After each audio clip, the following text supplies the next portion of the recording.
자신의 구원에 대해서 생애 어느 한 날 예수를 믿어서 주어진 것으로 여길지 모르겠습니다만은 그것이 아닙니다. 우리의 구원은 우리가 태어나기 전에 하나님이 온 세상을 창조하기 그 이전부터 성부, 성자, 성령 삼위 하나님께서 펼쳐오신 귀한 사역인 것입니다. 또 우리는 어떤 대가가 없이 그저 믿음으로 구원을 얻었기에 구원의 가치를 제대로 모를 수도 있을 것입니다. 하지만 이 또한 예수 그리스도께서 십자가에서 대신 죽어주심으로 인해서 주어진 것임을 우리가 알아야 하겠습니다. 대부분의 성도들은 사실적인 구원의 가치를 제대로 인식하지 못함으로 인해서 다른 사람의 영혼을 들어가 보지도 못하고 심지어 자신의 영혼조차 얼마나 소중한 것인가 하는 것을 알지 못해서 제대로 붙들고 하지 못합니다. 이러한 영적인 실상을 전제하고 로마서 10장 14절 15절 말씀을 좀 살펴보겠습니다. 로마서 10장 14절에서 15절입니다. 그런즉 그들이 믿지 아니한 일을 어찌 부르리요 듣지 못한 일을 어찌 믿으리요 전파하는 자가 없이 어찌 들으리요 보내심을 받지 아니하였으면 어찌 전파리요 기록된 바 아름답도다 좋은 소식을 전한 자들의 발휘함과 같으니라. 로마서 10장 14절 15절은 사람을 구원하시는 하나님의 방편이란 무엇인가, 어떻게 구원하신가 하는 것에 대해서 말씀하고 있는데 정리하자면 그렇습니다. 우리를 구원하기 위해서 하나님께서는 복음을 전할 누군가를 먼저 선택하셨습니다. 그래서 그로 하여금 또 누군가에게 복음을 전하게 하고 그 사람을 통해서 또 다른 사람, 또 다른 사람, 또 다른 사람을 통해서 오늘 우리가 복음을 듣고 이 자리에 있는 것입니다. 그 전파한 복음을 듣는 것도 우리 자의적으로 들린 것이 아니라 성령께서 기름을 부어주셔서 하나님의 은혜 가운데 우리 마음의 귀가 열려짐으로 우리 심령이 예수 그리스도를 주라 부를 수 있었을 것입니다.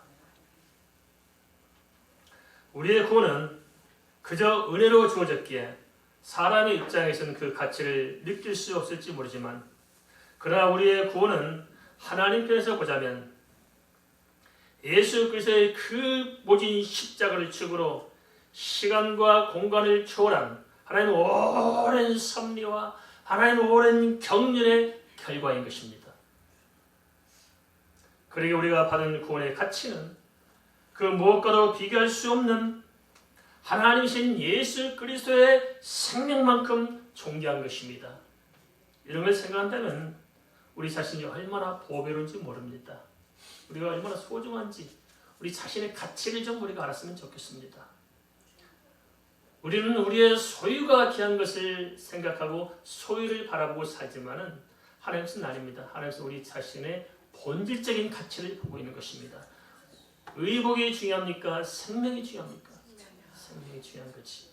근데 우리는 이 생명의 가치를 모르고 의복의 가치 속에 빠져서 허우적거리는 것이 아닌지 모르겠습니다. 이런 점을 감안한다면 복음의 빚진 자로서 우리 또한 또 다른 영혼을 위해서 구원의 통로가 되는 일에 진지한 고심이 필요하리라 여깁니다. 우리가 그랬던 것처럼 다른 사람들 역시 누군가는 마음의 문을 열고 들어가서 복음을 전해주지 않으면 구원의 진리에 대해서 들을 수 없을 것이고 복음을 듣지 못하면 믿을 수 없게 될 것이고 믿지 못하면 구원에 이를 수가 없을 것입니다. 그러면 하나님께서 나로 하여금 복음을 전하도록 막힌 자들은 누구일까요? 우리 한번 뒤를 돌아봅시다. 내 가정에서부터, 내 집안에서부터, 내 이웃에서부터 하나님께서 각 사람에 맡겨준 영혼이 있을 거 아니겠어요? 그렇죠? 누굽니까?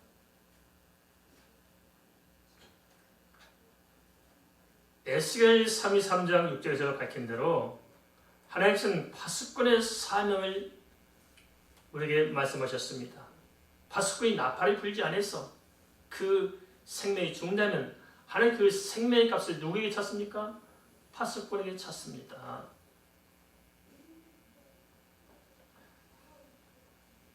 우리가 복음을 전하지 않아서 그 영혼이 구원받지 못한다면 하나님 그 책임을 우리에게 물으실 것입니다. 중요한 사실은 저마다 하나님께서 맡기신 영혼이 있다는 것입니다. 한데 우리는 그 점을 인식하지 못하고 복음을 전하지 않게 되면은 결국 그 영혼은 어찌 될까요? 이 점을 우리가 깊이 생각한다면 복음 전도의 사명을 우리가 감당하기 위해서 결단하지 않을까 싶습니다. 그렇다면 하나님께서는 왜 다른 방편이 아니라 굳이 사람의 복음 전도를 통해서 택하신 영혼을 구원하고자 하신 것일까요? 사람으로서는 하나님의 섭리를 도무지 헤아리셨지만 고린도전서 1장 21절은 이렇게 밝히고 있습니다. 하나님의 지혜에 있어서는 이 세상이 자기 지혜로 하나님을 알지 못하므로 하나님께서 전도에 미련한 것으로 믿는 자들을 구원하시기를 기뻐하셨도다. 첫째는 세상의 지혜로 하나님을 알 수 없다는 것입니다. 아무리 학문을 연구하고 아무리 성경을 많이 연구한다 할지라도 진정 성령께서 하시는 그 복음의 음성을 듣지 못하면 소용이 없습니다. 두 번째는 하나님께서는 전도에 미련한 것으로 믿는 자들을 구원하시기로 작정했다는 것입니다. 우리가 어찌 그 하나님의 섭리를 다 헤아리시겠습니까? 우리가 납득이 안 되지만은 하나님께서 이렇게 작정하신 것입니다. 저도 가끔 그런 생각을 해요. 주님 굳이 이래야 됩니까? 복음을 전하고 또 전하고 또 전하고 해도 소용이 없으니까 주님께서 우리 교회 한번 오셔서 한번 말씀 전해주고 악수 한 번씩 하고 가시면 참 좋지 않습니까? 끝나지 안 하시니까 이렇게 좀 하면 주님도 좋고 저도 편하고 좋지 않겠습니까? 그래서 주님께서는 저들을 악수하라고 그래요. 이게 하나님의 방편입니다. 우리가 비록 연약할지라도 예수 그리스도를 믿는 믿음 안에서 주님의 사랑으로 복음을 증거하는 우리가 능력이 있어서 그런 것이 아니고 복음 자체의 구원의 능력이 있기 때문에 그 복음 자체가 죄로 말미암아 죽었던 다른 사람들의 영혼을 살리게 될 줄 압니다. 이처럼 믿는 자들의 복음 전도를 통해 영혼을 구원하도록 하셨기에 로마서 10장 15절은 복음을 전한 자들의 발이 아름답다고 부언하고 있습니다. 한번 생각해 봅시다. 이 세상에 가장 아름답고 최선으로 성공적인 삶을 산다는 것이 무엇일까요? 어떻게 사는 것이 우리가 성공적인 삶을 사는 것이고 어떻게 사는 것이 후회 없이 사는 것이고 어떻게 사는 것이 내 인생이라는 주어진 시간을 가장 아름답게 쓰며 사는 길일까요? 무엇일까요? 그것은 바쁜 일에 투자하는 것이 아니고 가장 소중한 일에 투자하는 것이 아닐까요? 가장 아름다운 가치에 내 생애를 투자하는 것이야말로 내 인생을 빛나게 하는 것이 아닐까요? 그것이 무엇일까요? 그것은 로마서 10장 15절에 비춰볼 때 내게 맡겨진 영혼을 살려내는 것이 아니겠습니까?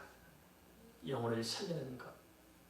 우리 한 생에 누군가 나로 인해서 예수 그리스도를 알고 믿음으로 살다가 주님나라에 갈 수 있다면 비록 이 세상에서는 나를 알아는 사람이 없을지라도 내가 내세울 것이 없을지라도 그러한 인생은 복된 인생이요 후회할 것이 없는 인생이요 소망이 있을 줄 믿습니다.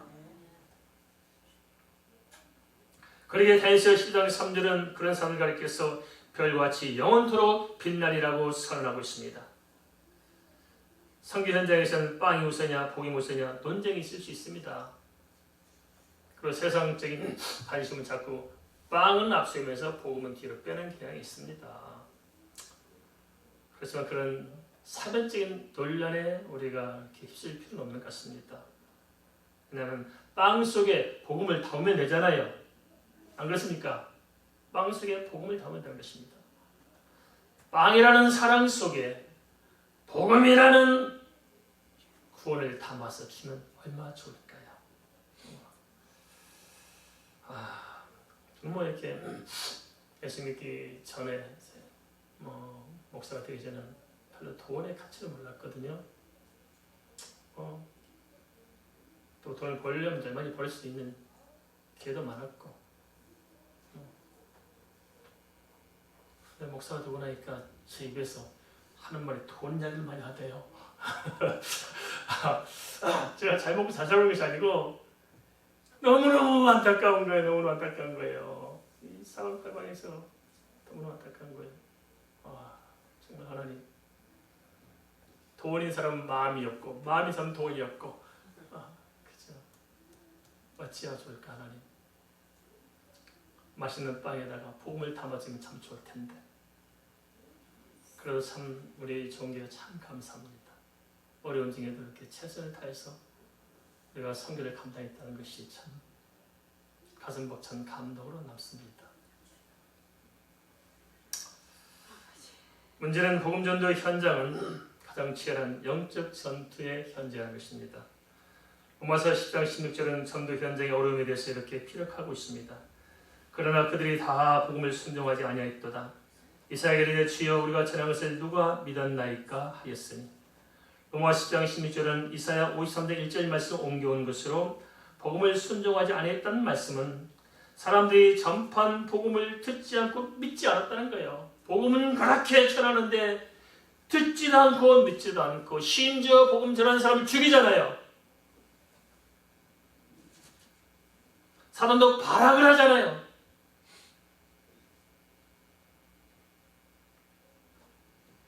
전파하는 복음을 고분고분하게 믿어주면 얼마나 좋을까요? 이사야 53장은 예수 그리스도의 순환에 대해서 그토록 자세히 기록하고 있지만 유대인들은 지금도 이사야 53장을 읽으면서도 예수 그리스도를 지금까지도 믿지 못하고 알지 못하고 있습니다. 이런 경우는 어떻게 해야 할까요? 어떻게 할까요? 우리가 복음 전하면 잘 들어줍니까? 안 들어줍니까?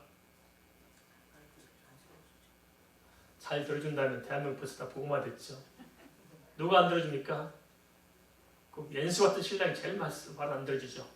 그 다음엔 지 예비 닮은 새끼. 잘 안 듣습니다. 저도 답답합니다.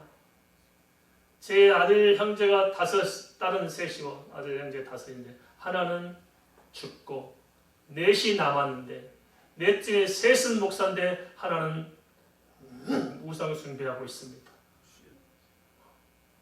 그 동생 때는 다 마음이 아파서 기도는 하나님, 저는 주의 말씀 따라서 영혼 구한다고 세계 오지를 다니고 있는데 정작으로 내 형제들 예수 믿는 내 동생들은 어찌하면 좋습니까?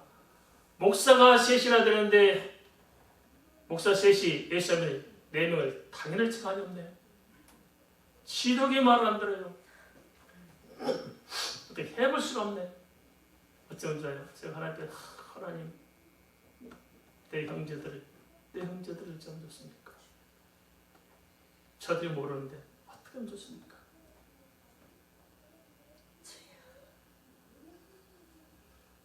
그렇지만 우리는 듣든지 아니 듣든지 에스겔 2장 7절 말씀대로 구하면 됩니다. 디모데후서 4장 2절 말씀대로 때를 얻든지 못 얻든지 전파하다 가십시다. 우리가 듣던 자들이 전하기를 할 거 아니겠어요. 마음에 품고 기도를 해야 하지 않겠어요. 다리라도 붙들고 늘어져는 봐야지 않겠어요. 한 번이라도 우리가 최선을 다하지 않겠어요. 최선을 다했습니까? 복음을 전했습니까?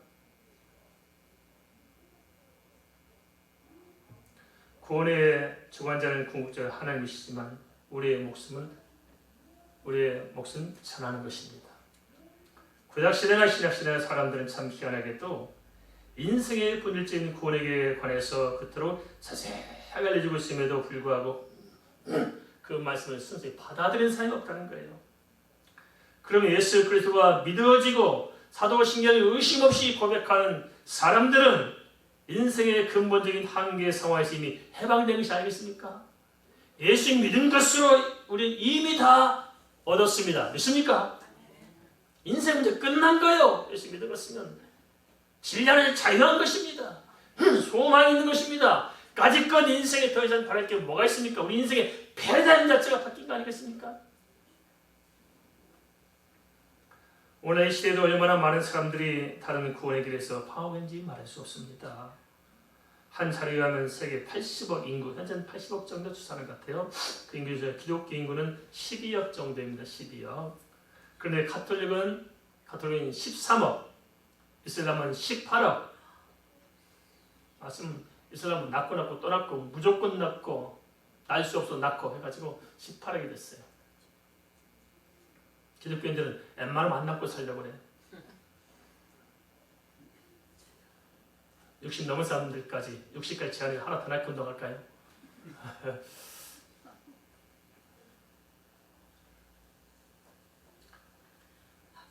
힌두교 11억, 불교 5억, 중국 전통신앙이 4억, 세계 도체 부족신앙이 3억, 아프리카 토속신앙 1억, 그 밖에 많은 종교들도 있습니다. 이 무수한 사람들이 저마다 구원의 진리를 찾고 있고 구원의 진리라고 선포하고 있지만은 정작으로 사실 우리가 생각할 때 구원의 복음을 듣지도 못하고 알지도 못해서 지옥으로 때로 모여가지고 행군하는 거 아니겠습니까? 단체로 지옥 가져가는 게 세상 종교 아니겠냐고요. 그래서 보면 정말 안타까운 노릇이 아니었습니다. 그뿐 아닙니다. 얼마나 많은 사람이 자살하고 있습니까? 코로나로 죽은 사람보다 자살해 죽은 사람이 더 많습니다. 코로나만 신경 쓰지 말고 자살하는 사람을 좀 신경 써야 할 거 아닐까요? 가정폭력, 사회폭력, 묻지마 살인, 이혼, 부정부패, 이 모든 사회 이면에 일어났은 이 서글픈 일들, 이 치명적인 어둠에 희생되고 짓밟힌 이유가 뭘까요?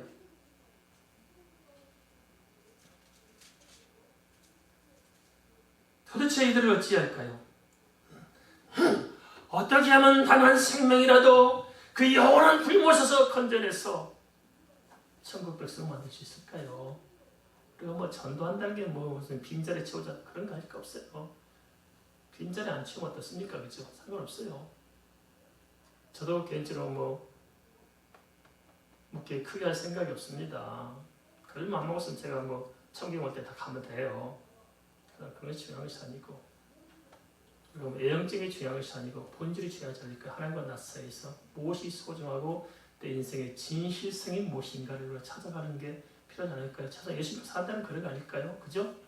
뭔가 예의 가치를 위해서 예수 이용해서 뭘 채우려는 게 아니고 진짜 인생이 무엇인가 하나님 누군가를 알고 본질적인 자리에 서서 내게 주어진 생애를 내가 어떻게 사는 것이 진짜 크리스천으로 사는 것인가.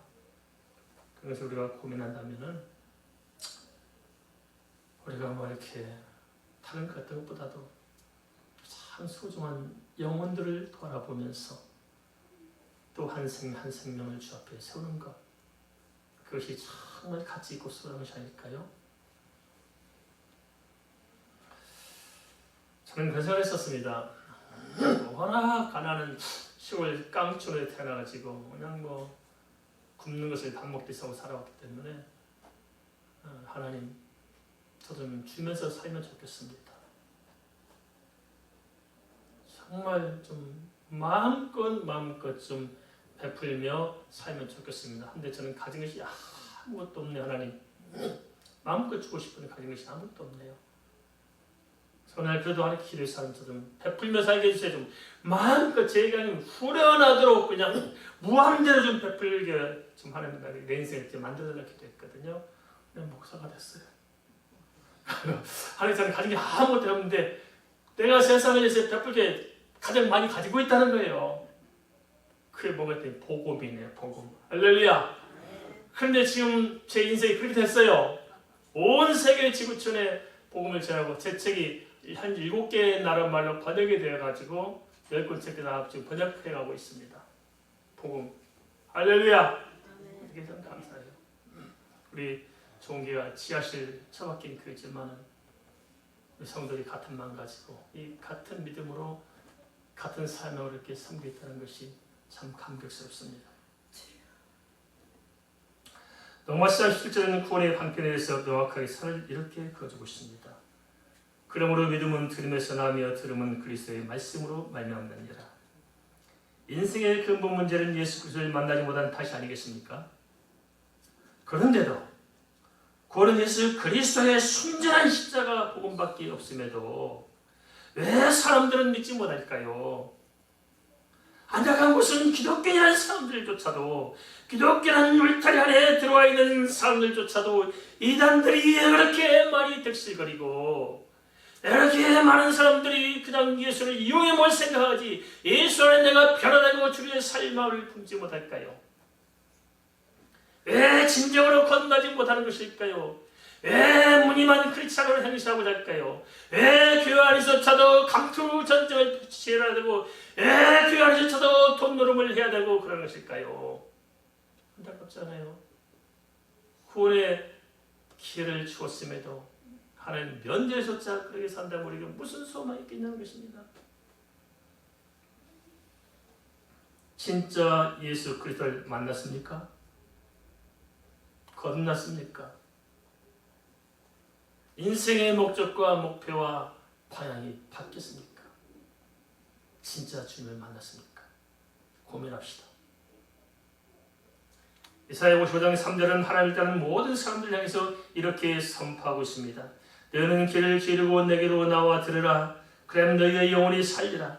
내가 너희를 위하여 영원한 언약을 맺으리. 곧 다윗에게 허락한 확실한 은혜니라.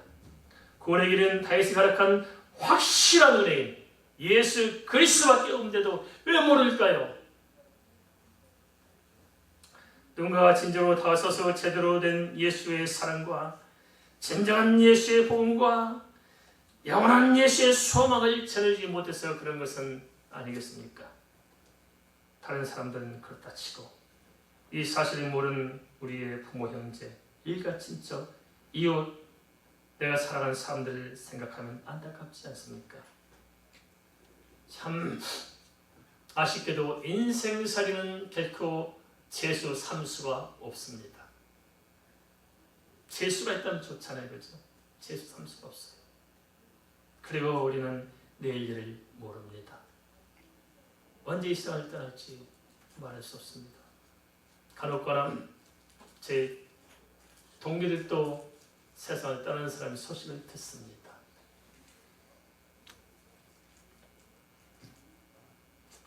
이런데도 우리가 태연하게 살아갈 수 있을까요? 아무 생각이 없다면 우리가 진정 크리스찬일까요? 엄밀히 말하자면 복음은 이미 서방 루트와 동방 루트를 따라서 지구촌 곳곳에 이미 전파되었다고 할 수 있습니다. 로마 10장 18절도 그 점을 이렇게 알려주고 있습니다. 로마 10장 18절 보겠습니다. 그러나 내가 말하오니 그들이 듣지 아니했느냐? 그렇지 아니하니 그 소리가 온 땅에 퍼졌고 그 말씀이 땅까지 이르렀도다 하였느니라. 그러면 지금은 수수 때도 지나갔고 마지막 이삭줄기를 한자로 할 수 있고 이제는 이 예수 그리스도의 구속사적인 전체 관점에서 볼 때 세기 말에 직면한 배도의 시대로 접어들었다고 할 수 있을 것입니다. 한데도 지구촌 대부분이 크리스마스를 기념하면서도 이슬람권도 크리스마스 알고 공산권도 크리스마스를 다 알아요. 그러면서도 정작 복음에 대해서는 무관심하고 여전히 예수 그리스도는 제대로 믿지 못하고 있습니다. 언젠가 제가 길을 걸어다가 술집 앞을 지나가는데 그때가 성탄절을 앞두고 있었습니다. 이 동네 사람들이 술집에 모여서 술잔을 기울여서 술잔에 젓가락 두드려가면서 부르는 노래가 뭐냐면 그래서 캐롤을 부르고 있더라고요. 참 이게 현실 아닐까요? 이게?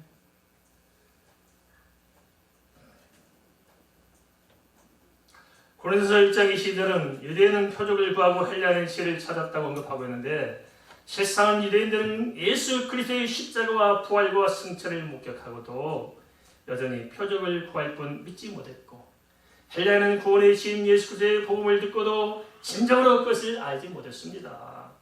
이것이 오늘 이 시대의 문제고 오늘 크리스찬이라고 하는 사람들도 마찬가지가 아닐까요? 만일 그렇다면 도대체 왜 그런지 이유는 좀 생각해보지 않겠습니까? 시야를 좀 좁혀서 우리 중심으로 좀 클로즈 해봅시다. 어쩌면 복음을 증거할 우리 자신들이 사실은 복음에 대해서 확실하지 못하고 영혼 구원의 의미와 구원의 절박성에 대해서 모르는 것은 아닐까요? 그 결과로 영적인 야성을 잃어버림으로 복음을 증거하기는 고사하고 오히려 복음 증거를 가로막히는 것은 아닌지 모르겠습니다. 여러분들 보면 너무 안타깝습니다. 사회적으로 돌아가는 꼴도 너무 안타깝습니다. 극보수, 극진보 다 예수 이름 팔아서 하지만 사실 그로 인해서 나라는 혼란스럽고 교회는 복음의 본질을 와해시키고 전도의 길을 막고 자기들은 명예심에 충만해서 좋을지 모르지만 그러다 또 사방팔방에서 돈을 거둬들여서 부자 된지 모르지만은 그것이 진정 기독교입니까? 그것이 과연 하나님이 원하신 것일까요? 우리는 전쟁이 있는 곳에 무기를, 칼을, 창을 녹여서 꽃게를 만들고 호미를 만들고 싸움 있는 곳에 평화를 가져준 것이고 미움 있는 곳에 사랑을 쏟는 것이 기독교 아닐까요? 우리는 평화로운 곳을 찢어놓고 갈라놓고 남북으로 갈라진 것도 마음 아픈데 동서로 갈라놓고 지역싸움으로 갈라놓고 거기에 빌붙어가지고 기독교라는 사람들이 목사라는 것들이 되겠어요? 정신머리가 있는 것입니까 이게? 과연 예수가 그들의 심장이 있을까요? 영원히 있을까요? 민족을 사랑하는 진정한 사랑이 그들 속에 있는 것일까요? 아니잖아요. 너무 아픈 시대를 우리 살고 있습니다. 예수 믿는다는 것은 어떤 의미이고 예수 믿지 않는 것은 또 어떤 의미일까요? 예수 믿지 않는 내 가족과 내 이웃과 내가 사랑하는 사람들의 마지막 운명은 어찌 될 것인가? 만일 이러한 질문 앞에 아무런 감격이 없다면 어쩌면 우리는 영적인 신경세포가 마비된 그런 삶이 아닌지 내 자신의 심령부터 한번 다시 체크해봐야 할까 싶습니다. 다른 사람의 변화를 요구하지 말고 우리가 변화되십시다. 내가 새로워집시다. 나부터 바꾸어 가십시다. 요시야처럼 나부터 계획이 필요한 시대에 우리는 살고 있습니다. 다 남은 계획하라고 바꾸라고 하지만 자기는 바뀌어지지 않는 이 추악한 시대 우리는 우리부터 새로운 변화를 모색해 가십시다. 무엇으로요? 예수 그리스도의 복음으로 그 복음을 증거함으로 그 복음의 증인됨으로 바꿔나가십시다. 그렇다면 구체적으로 사람의 영혼을 구하는 복음이란 무엇일까요? 로마서 1장 2절은 복음에 대해서 이렇게 정의하고 있습니다. 이 복음은 하나님이 선지자를 통하여 그 아들에 관하여 성경인들이 약속하신 것이라. 뭐라고 말씀하고 있습니까? 그렇습니다. 예수 그리스도에 관하여 성경인들이 약속하신 것이라고 정의하고 있습니다. 그래서 로마서 1장 16절은 복음의 특성에 대해서 이렇게 말씀하고 있습니다. 내가 복음을 부끄러워하지 아니하노니 이 복음 모든 믿는 자에게 구원을 주시는 하나님의 능력이 됨이라. 먼저는 유대인에게 그리고 헬라인에게로다. 뭐라고 말씀하고 있습니까? 복음이란 믿는 자에게 무엇을 준다고요? 구원을 주시는 하나님의 능력이 된다는 것입니다. 구원이 좋아요? 1000,000원이 좋아요? 뭐가 돼요? 구원이 좋습니까? 1000,000원이 좋습니까? 1000,000원 버리고 구원을 챙기십시다. 할렐루야! 성경의 전체를 통해서 복음이 무엇인가를 포괄적으로 정리해주고 있는데요. 정리는 그렇습니다. 첫째, 복음이란 요한복음 1장 14절 예수 그리스도께서 복음이시고 누가 복음이라고요? 예수 그리스도가 복음입니다. 둘째, 요한복음 6장 68절 예수 그리스도께서 하신 말씀이 복음입니다. 무엇이 복음이라고요? 예수 그리스도의 말씀. 세 번째, 로마서 1장 2절 예수 그리스도에 관한 성경 말씀이 복음입니다. 무엇이 복음이라고요? 넷째, 사도행전 2장 24절 예수 그리스도를 증언하는 말씀이 복음입니다. 뭐가 복음이에요? 증언하는 말씀. 다섯째, 로마서 1장 16절 구원의 말씀이 곧 복음입니다. 무엇이 복음이라고요? 그렇습니다. 첫째, 예수께서 복음이고 둘째, 예수께서 하는 말씀이 복음이고 셋째, 예수 그리스도에 관한 성경이 복음이고 넷째, 예수 그리스도를 증언하는 말씀이 복음이고, 다섯째 구원의 말씀이 복음입니다. 최소한 우리가 복음이 무엇인지 알고 살아야 할 거 아니겠습니까? 이 복음을 믿고 구원에 이르도록 하나님께서 앞서 예수 그리스도의 고난과 생명으로 대속기를 예비하셨습니다. 그리고 이 엄연한 사실을 전파하여 믿고 구원에 이르도록 이스라엘이 얼마나 많은 주의 종들을 희생시켰는지 말할 수 없습니다. 스데반의 순교를 비롯해서 예수 그리스도의 제자들의 순교를 비롯해서 역사에 얼마나 많은 사람들이 피 흘렸는지 말할 수 없습니다. 그래도 정작으로 복음의 은택을 가장 먼저 받았던 이스라엘 사람들이 복음을 거역한 역사는 어떻게 해석해야 할까요? 로마서 10장 19절 21절은 그 실직에서 이렇게 기술하고 있습니다. 로마서 10장 19절 21절 같이 읽겠습니다. 그러나 내가 말하니 이스라엘이 알지 못했느냐? 먼저 모세가 이르되 내가 백성의 한 자로서 너희를 시기하게 하며 이러한 백성으로서 너희를 놀게 하리라 하였고, 이스라엘 매우 담대하여 내가 나를 찾지 않은 자들에게 찾은 바 되고 내가 묻지 않은 자들에게 나타났노라 말했고, 이스라엘에 대하여 이르되 순종하지 아니하고 거슬려 말하는 백성에게 내가 종일 내 손을 벌렸노라 하였느니라. 로마서 10장 19절 21절을 간략히 요약하면 그렇습니다. 진짜 하나님께서는 이스라엘 백성들이 하나님께서 이방에 베푸신 구원의 은혜를 보고라도 자금을 받아서 예수 믿기를 원했던 거예요. 두 번째는, 하지만 이스라엘 민족은 하나님께서 하나님을 찾을 수도 없고 하나님에 대해서 물을 수 없는 자들에게 은혜를 베풀어 주는 동안에도 마음을 바꾸지 않고 끝으로 돌아오지 않았습니다. 세 번째, 그럼 하나님께서 포기하셨을까요? 아닙니다. 그럼에도 불구하고 하나님께서는 그 거슬러 말하는 그 백성들 포기하지 않고 구원의 손길을 지금까지 내밀고 있다는 것입니다. 참, 우리 같으면 더러워서 쳐버리고 뱉어버리고 싶은데 하나님 참 비도 좋으셔요. 내뱉지 않아요. 우리 같으면 저런 인간 예수 믿겠냐 하는데도 아닙니다. 하나님 포기하지 않습니다. 하나님이 포기하지 않는데 우리가 포기하면 돼요? 안 돼요? 감사하겠습니다. 포기하지 맙시다. 네. 포기하지 않으면 믿고 기도하면 언제나 복의 문이 열릴 것이고 주께서 우리 기도를 들으시고 그 영혼을 살릴 줄 믿습니다. 마태복음 23장 27절은 이렇게 증언하고 있습니다. 예루살렘아 예루살렘아 선자들을 죽이고 내게 파수한 자들을 돌로 치는 자여, 암탉이 그 새끼를 날개 아래에 모음같이 내가 내 자녀를 모으리 한 일이 몇 번이다냐? 그러나 너희가 원하지 아니하였도다. 주님께서는 왜 그리하여 했던 것일까요? 그것은 천국이 분명히 있고 지옥이 분명히 있고 심판이 있기에 그런 것이 아니었을까요? 따라서 구원이라는 그만큼 절박한 일이기에 그런 것이 아니겠느냐 하는 것입니다. 전도에 열심히 사람들이 이 말씀이 무슨 의미인지 체험적으로 알 수 있으리라 여깁니다. 한 영혼이 구원에 이른다는 것은 그 자체가 기적이 아니겠습니까? 하는 만큼 제대로 열심히 믿고 사는 것은 물론 복음을 증가하는 복음 전도의 현장은 치열한 영적 전투의 현장일 수밖에 없을 것입니다. 내가 열심히 믿어도 아무런 어려움이 없다. 내가 열심히 때문에 소홀해 먹을 한 번도 없다. 내가 열심히 믿고도 정말 이렇게 다 그냥 명예만 생겼고 열심히 믿고 복만 받았지. 내가 열심히 믿는 것으로 인해서 어려움이 없다.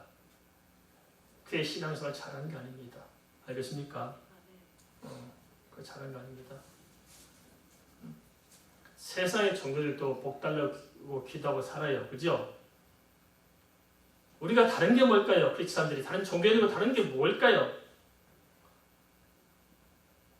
우리는 진리를 믿고 사는 거 아니겠습니까?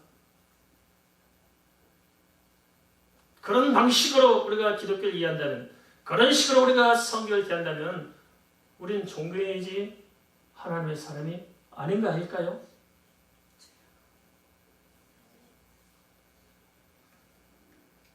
예수 믿는다는 것은 다른 것입니다.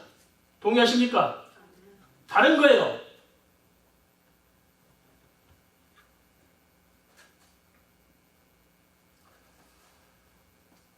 지금까지 기독교 선교 현장에서 주관 순교자들은 예수님의 제자들부터 시작해서 대략 7천만 명 정도 추산한다고 합니다. 7천만 명. 한 차례에 의하면 2020년 한 해만 해도 예수 믿는 것 때문에 살해된 기독교인 수가 5,898명, 체포, 구금, 투옥된 수가 6,175명, 납치된 사람이 3,829명, 예수 믿는 것 때문에 여자분들이 강간 성추행당한 사람이 3,147명, 예수 믿는다고 쫓겨나는 사람들, 실제로 이렇게 동남아시아, 방글라데시 이런 쪽은 예수 믿으면 직장에서 쫓겨나고요. 내가 살던 셋집에서 쫓겨나야 되고 가문에서 쫓겨나야 됩니다. 추방당해야 됩니다. 그러니까 그 동선 살아가셔서 그 사람을 동정하거나 밥 한 끼라 주면 그 사람들은 또 지탄을 받기 때문에 도와주지도 않습니다. 굶주자 못해 이곳저곳 떠들어가면서 생기를 차는 사람들. 그런 사람들이 21만 8,709명. 마음 아프죠. 자국에 있어서 생명 위험을 느껴서 해외로 도피한 사람들이 25,038명. 이 통계는 최소치를 잡은 것이라고 합니다. 그 밖에도 교회 예배당과 기독교 관계 건물 및 기독교인들의 주택을 파괴한 사건도 10,000몇 건이 되고 있습니다. 세계 최대 기독교 탄압 집단 북한의 경우 현재 기독교인들은 40만 명 추산한다고 그러는데요. 정확한 통계는 잘 모르겠습니다. 그런데 정치범 수용소에 갇히는 사람들이 대략 8만 명 정도 추정하고 있다고 합니다. 그런데 제가 언뜻 건너들었어요. 그 8만 명 정치범 수용소에 예수 믿는 데 갇힌 사람들이 통일을 원할까 원하지 않을까요? 그분들 통일을 원하지 않다는 거예요. 통일하면 이 나만의 기독교처럼 타락할까 싶어서 내가 지금 고난을 받더라도 믿음 지키고 살고 싶다는 거예요. 좀 우리가 도전이 되지 않아요? 그러나 중국은 최근 기독교의 중국화로 공산당 수보다 기독교인들이 많아지자 보통 치졸하게 탄압하는 것이 아닙니다. 며칠 전에 중국 한 곳에 갔다 왔는데요. 예전보다 더 심각해졌습니다. 사거리마다 펑펑펑 카메라 찍어요. 우리 번쩍번쩍 다 찍고 다니고 공항에서부터 얼굴 다 찍어놓고 가는 건물 얼굴 찍고 하여튼 꼼짝할 수 없게 만들어요. 다 찍고 다니고 있습니다. 완전히 어찌 할 수가 없는 거예요. 그리고 지하교들 다 삼자교 올라오면 허위진다 해놓고도 다 올라오니까 다 때려부시고 다 해가지고요. 완전히 그냥 다 추방시키고 별 난리가 아닙니다. 더 심각한 건 뭐냐면 중국에서 지금 하고 있는 게 뭐냐면 기독교의 중국화로 기독교를 중국 공산당 속에 집어넣으려고 그래요. 공산당식 기독교. 그래서 성경을 가지고 설교하면 안 돼요. 카메라로 찍고 있습니다. 교회가 목사 설교하면서 찍고 있어서 공자 맹자를 가르치고요. 또 공산당을 찬양하는 것을 설교해야 됩니다. 그래 안 하면 문제가 생겨요. 그리고 공산당이 조금 인터넷 박힌 사람들은 감옥에 가서 수두룩하지만은 도시 안에 제한시킵니다. 어떻게 제한시키냐면 하루 3번씩 가서 도장 찍고 와야 돼요. 그러니까 밖에 나가지 못합니다. 도장 안 찍으면 감옥으로 다시 끌고 가기 때문에. 이런 상황에서 정치로 신앙의 자유를 보장받는 국가에서는 좀 생각해 봐야 됩니다. 알겠습니까? 생각해 봐야 돼요. 도대체 이 시대에 우리가 이 자유로운 국가에서 예수 믿고 있는데 우리를 향하신 하나님의 계획이 무엇이고 내 인생 속에 하나님이 가지고 계시는 섭리가 무엇인가를 좀 생각해 보면서 우리의 삶의 포지션과 방향성과 목적을 좀 점검해야 하지 않겠습니까? 그래야 크리스찬이라면, 그죠? 진짜 하나님 만난 크리스찬이라면 좀 크리스찬 다운 것이 무엇인가를 좀 고민 좀 하며 살아야 안 될까요? 맨날 할렐루야만 찾고 아멘만 크다고 예수 믿는 것입니까? 사업만 잘 된다고 복 받은 겁니까? 자식 좋은 데 간 것이 결혼 잘하는 것이 다 복입니까? 그런 예형적을 잘하지 말고 우리 내면 좀 대답하면 안 될까요? 그죠? 우리는 본질의 문제를 가지고 주님 앞에 선 것이지, 그러니까 비상적인 걸 가지고 그것이 진리인 것처럼 착각하는 것, 그건 아니지 않습니까?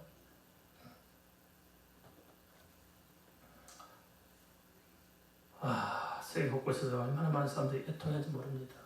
저는 자주 듣습니다. 마음이 막 찢어지게 아파요. 영혼 구원에 대한 하나님의 간절한 바람을 깨달아서 한 생명을 더 살리도록 하나님의 구원의 역사에 우리가 좀 더 다가서기를 바랍니다. 그러기 위해서 우선 나 자신의 영적인 상태부터 좀 들여다보십시다. 또 내게 맡겨진 영혼을 위해 기도할 줄 압니다. 나아가 할 수만 있다면 복음을 전하고 할 수만 있다면 세계 선교의 사명을 공유해서 복음을 전파할 주의 제자들 있게 세워야 하지 않겠습니까? 한데 현실은 어찌된 영문인지 기존의 기독교 국가들은 점점 더 복음의 역동성마저 성실한 채로 영적인 침체에 빠져가고 있습니다. 어쩌면 그것은 주님께 받은 복음의 가치마저 소홀히 여기는 사람들이 늘어가는 탓이 아닐까요? 조금만 생각해 본다면 우리가 예수 믿기까지 다른 사람들이 치렀던 희생은 상상할 수 없는 것이었음을 직감할 수 있을 것입니다. 우리는 그렇게 큰 은혜를 입었는데, 그렇게 해서 보호에 비친 자가 되었는데, 정작 우리는 아무 생각이 없이 나 혼자 그냥 잘 먹고 잘 살면 그것이 잘 사는 것입니까? 그것이 크리스찬으로서 복받은 것일까요? 우리가 크리스찬으로서 하나님 앞에서 최소한 이런 점들을 인식하고 있다면 내게 주어진 삶의 현장에서 최소한 복음의 빚진 자로서 복음 전도의 사명을 나의 삶으로 좀 깨닫고 내 자리매김을 다시 하지 않을까 싶습니다. 우리가 이걸로 한번 잠깐 기도하겠습니다. 함께 기도합니다.